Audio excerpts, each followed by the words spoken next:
তালিকা করা তো সহজ, এটা পুলিশের ডিউটিসের তালিকা করবে, ধরবেন কেন? কারণ এই চাঁদাবাজারে কিন্তু মিটিংয়ে লোক সাপ্লাই দেয়। আপনি দেখবেন ঢাকা যত মিছিল আসে এখানে ওরা কিন্তু একটা পারপাস সার্ভ করে যে তুমি এখন যাই করো করো, তুমি আমার দলীয় প্রোগ্রামে তুমি কিন্তু লোক দেবে। আমি একেবারে দায়িত্ব নিয়ে বলছি আপনার প্রোগ্রামে আপনার দর্শকদের সামনে এবং অন রেকর্ড, পার্লামেন্টে ওনাদের দল আছে, অন্য দলও আছে। তারা যদি যৌথভাবে সিদ্ধান্ত নেয় ঢাকা শহর বা অন্য শহর থেকে হকার উচ্ছেদ করে, যদি পার্লামেন্টের রেজুলেশন হয়, আমার গভর্নমেন্ট কিন্তু হকার উচ্ছেদ করার পক্ষে। বাংলাদেশে দলীয় পরিচয়বিহীন চাঁদাবাজের সংখ্যা 1% হবে না, হয়তো অনেকে দূর থেকে করতে পারেন। এই যে এইভাবে আজকে আমাদের বিরোধী দলীয় নেতা তিনি কিছু বাজার ভিজিটে গেছেন, সেখানে কিন্তু বলেছে মানে প্রত্যেকটা জায়গায় কিন্তু নীরবে চলছে। আমরা দেখলাম ইদানিং নতুন এই যে 1200 তালিকার কথা বললেন, সবার দলীয় পরিচয় আছে? তালিকাটা কে করেছে? না, এই যে পুলিশ করেছে, এটা পুলিশ করেছে সরকার অধীনে। হ্যাঁ, 1280 জন চাঁদাবাজের পাশাপাশি 314 জন আশ্রয় প্রশ্রয় দাতা আছে। এবং মানে এটা আপনি যাকেই ধরবেন তার উপরে অনেক ব্যক্তি থাকেন যাকে আপনি ধরার কোনো সুযোগ সেখানে থাকে না। এর সাথে ধরার কোনো সুযোগ থাকে না বাংলাদেশে।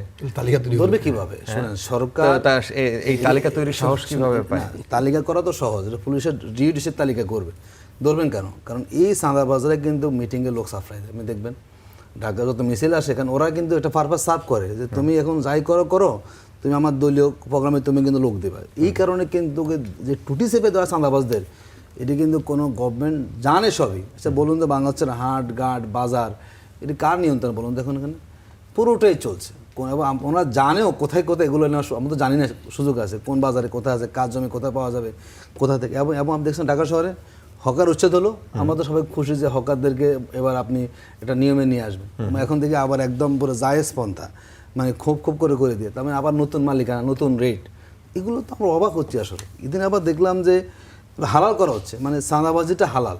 আচ্ছা, এটাও আলোচনা চলছে, মানে হালাল চাঁদাবাজি। তার মানে কি আপনি রাজনৈতিক দল করবেন, আপনার কোনো পেশা থাকবে না, আপনি ঘুরে কোথায় এটা তো সম্ভব না। আমরা মনে করি নতুন বাংলাদেশে এই যেই কোনো রাজনৈতিক দলে চাঁদাবাজকে আশ্রয় প্রশ্রয় দেওয়া উচিত না, কারণ এর প্রভাব সবার উপরে পড়ে যায়।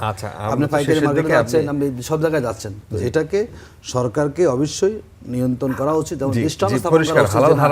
চাঁদাবাজদের অবস্থান কোথাও নাই। আচ্ছা, আমি একটু যুক্ত করি একবারে 1 মিনিটের মধ্যে। 1 মিনিট কম, মানে ওনার কথার পরিপ্রেক্ষিতে তা হলে হবে।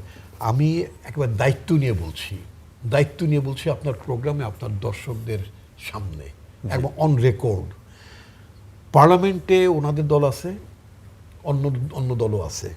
তারা যদি যৌথভাবে সিদ্ধান্ত নেয় ঢাকা শহর বা অন্য শহর থেকে হকার উচ্ছেদ করে, যদি পার্লামেন্টের রেজুলেশন হয়, আমার গভর্নমেন্ট কিন্তু হকার উচ্ছেদ করার পক্ষে। ঠিক আছে, কিন্তু দ্য মোমেন্ট আমি হকারকে এভিকশন করা হলো, এরপরেই কিন্তু এই হকারদেরকে সরকারের বিরুদ্ধে লেলিয়ে দেওয়া হবে, খেপিয়ে দেওয়া হবে। পরবর্তীতে প্রধানমন্ত্রী কিন্তু, আপনি আরেক যদি খেয়াল করেন, প্রধানমন্ত্রী কিন্তু একটা আবার বললেন যে হকারদের পুনর্বাসনের ব্যবস্থা করো। আচ্ছা, রাইট নাও আপনি এই যে হকারগুলো আসছে, আপনার কমিটমেন্টটা কি বলতে চাইলেন? আমি বলতে চাইলাম যে জামাত, এনসিপি এন্ড আদার, মানে পার্লামেন্টারি পার্টিজ, পার্লামেন্টে যারা আছেন, তারা যদি রেজুলেশন নেয় যে ঢাকা শহর থেকে আমরা সবাই হকার উচ্ছেদ করার সিদ্ধান্ত নিলাম, আমি আপনাকে দায়িত্ব নিয়ে বলছি আমার গভর্নমেন্ট 24 আওয়ার্সের মধ্যে, মানে আপনার এই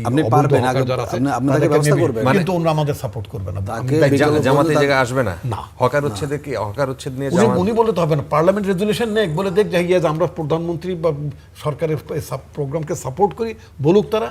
আমি দায়িত্ব নিয়ে বলছি পরের দিন প্রোগ্রামে আমাকে ডাকেন, আমি বলবো নীতিমালা করুন। আপনি নীতিমালা করুন, কিভাবে সেখানে বসবে। আচ্ছা, সব তো ডোরে বন্ধ করা, নীতিমালা করে পদক্ষেপ হবে না, সেটা কন্ট্রোল হয়ে যাবে, পলিটিক্স করবে। আচ্ছা।